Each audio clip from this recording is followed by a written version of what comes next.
Roma, 15 de março, ano 44 a.C. O Senado está em silêncio. 23 facas, 23 senadores, um homem no chão, sangrando sobre o mármore frio. Júlio César acabara de morrer. Mas esta história não começa aqui. Ela começa muito antes, em uma noite sem lua, 10 anos atrás, quando César ainda lutava na Gália, quando fez uma promessa que jamais deveria ter feito, uma promessa que voltaria para destruí-lo. Ninguém jamais soube toda a verdade sobre o que aconteceu naquela noite, até agora. Vamos voltar no tempo, para a Roma do primeiro século antes de Cristo, uma cidade de 1 milhão de habitantes, ruas estreitas onde carroças disputam espaço, com mercadores gritando seus produtos, o cheiro de pão recém-assado misturado ao odor penetrante de esgoto a céu aberto. Palácios de mármore branco erguidos ao lado de insulae, prédios precários de apartamentos onde a população pobre vivia empilhada em cômodos sem janelas.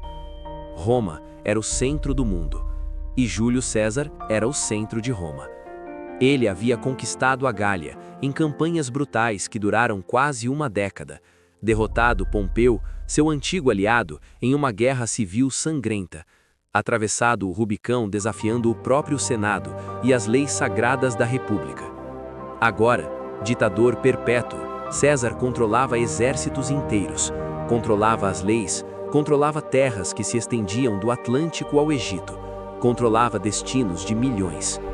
Mas ele também controlava segredos, segredos que homens matariam para proteger ou para revelar. E alguns desses segredos estavam prestes a destruí-lo. Voltemos à Gália, ano 54 a.C. César está no auge de sua campanha militar. Suas legiões avançam implacáveis sobre territórios bárbaros. Tribos inteiras são massacradas ou escravizadas, vilarejos queimados até as cinzas. Mas a guerra custa caro, muito caro. Roma envia recursos, mas não o suficiente. César precisa de ouro, precisa pagar seus soldados, precisa financiar a logística de um exército de 50 mil homens em território hostil. E é então que ele recebe uma proposta. Um chefe tribal, um homem chamado Vercingetorix, jovem, carismático, unificador das tribos gaulesas. Vercingetorix envia um emissário, uma oferta de paz. Em troca de cessar os ataques em determinadas regiões, ele ofereceria a César algo que nenhum general romano jamais recusaria: acesso às minas de ouro do norte da Gália. Toneladas de ouro, sem registro, sem impostos, direto para os cofres de César. César aceita, mas há uma condição, uma cláusula secreta no acordo, algo que nunca poderia ser revelado ao Senado. Algo que, se descoberto, seria considerado traição à República. César concorda em permitir que Vercingetorix mantenha autonomia sobre parte do território conquistado. Em troca, uma porcentagem do ouro seria enviada regularmente, não para Roma, para César. O acordo é selado, em sangue, sob juro dos deuses. Mas alguém presenciou tudo. Um jovem oficial romano, parte da guarda pessoal de César. Um homem de origem nobre, leal, silencioso, observador. Seu nome era Caio Longino, e ele nunca esqueceria aquela noite. Os anos passam. César retorna a Roma triunfante. O Senado o recebe com desconfiança, mas com respeito.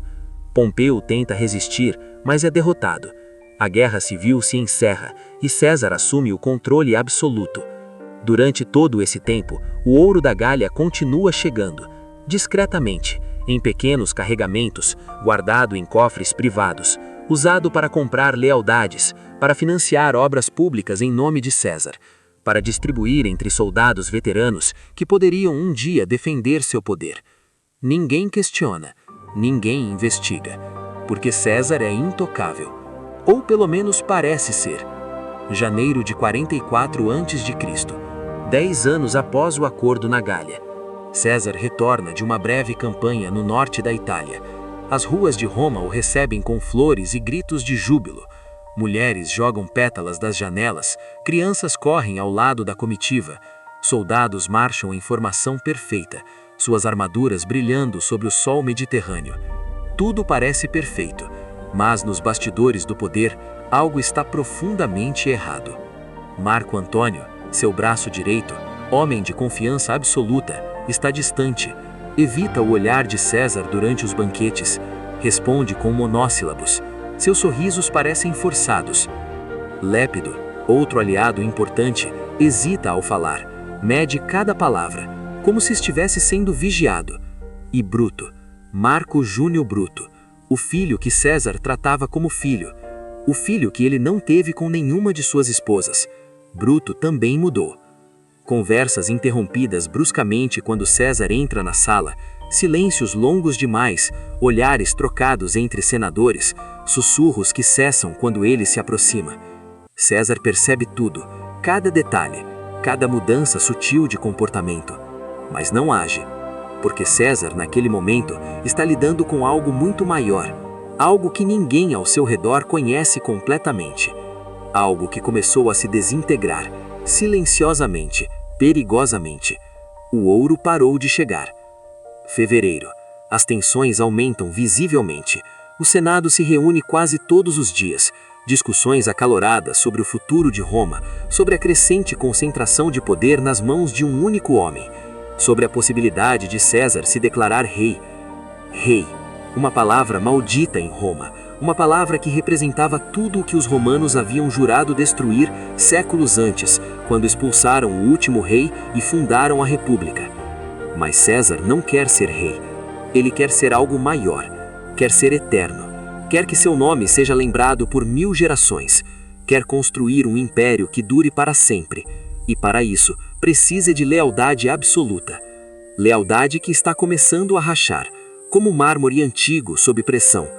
Cícero, o grande orador, fala abertamente contra a concentração de poder. Seus discursos no fórum atraem multidões. Ele não ataca César diretamente, seria suicídio político. Mas suas palavras carregam veneno disfarçado de filosofia. Cássio, influente senador e veterano das guerras civis, articula nos bastidores, reúne descontentes, sussurra palavras de rebelião em ouvidos receptivos. E Bruto, sempre Bruto, permanece em silêncio. Um silêncio que dói mais do que qualquer discurso inflamado. Porque César sabe. Bruto é descendente direto do homem que expulsou o último rei de Roma. Seu nome carrega peso, simbolismo. Se Bruto se voltar contra César, metade do Senado o seguirá. Primeira semana de março. A carta chega. Entregue por um mensageiro desconhecido, um homem de rosto encapuzado, sem identificação, sem selo oficial. Apenas um pedaço de papiro cuidadosamente dobrado. César a recebe em mãos, sozinho, em seu escritório privado, rodeado de mapas e documentos de Estado. Ele abre o lacre, desdobra o papiro e lê. As mãos tremem levemente, quase imperceptível, mas tremem. O rosto endurece, a mandíbula se fecha, os olhos percorrem as linhas 1, 2, 3 vezes. Dentro da carta, uma acusação devastadora. O ouro da Gália não desapareceu por acaso, não foi roubado por bandidos, não se perdeu em tempestades no mar. Foi desviado, intencionalmente, por alguém muito próximo de César. Alguém que conhecia as rotas, os códigos, as senhas secretas usadas para transportar o metal precioso. E pior, esse alguém estava usando o dinheiro para financiar uma conspiração.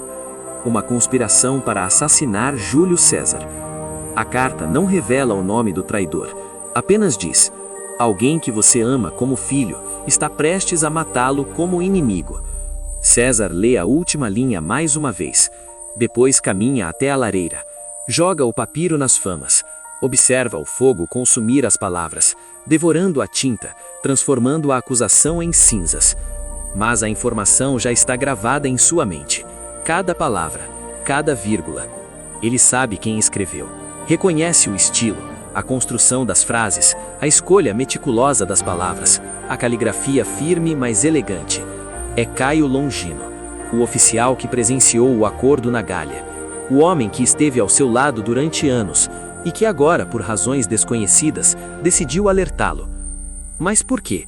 Por lealdade? Por culpa? Por medo? Ou seria uma armadilha? César passa a noite em claro, caminhando de um lado para o outro em seu escritório privado, o som de seus passos ecoando nas paredes de mármore. Lá fora, Roma dorme. Aqui dentro, um homem enfrenta a possibilidade de que tudo o que construiu está prestes a desmoronar. Ele pensa em Bruto, no jovem que conheceu ainda criança, no homem que ajudou a formar, que educou, que apresentou aos círculos de poder. Bruto, cujo pai foi executado por Pompeu e que César acolheu como seu, protegeu, promoveu. Seria possível? Bruto seria capaz? César quer acreditar que não, mas a dúvida já se instalou, como uma semente venenosa, crescendo, expandindo raízes. Agora pare por um momento e pense. Se você fosse César, naquela noite,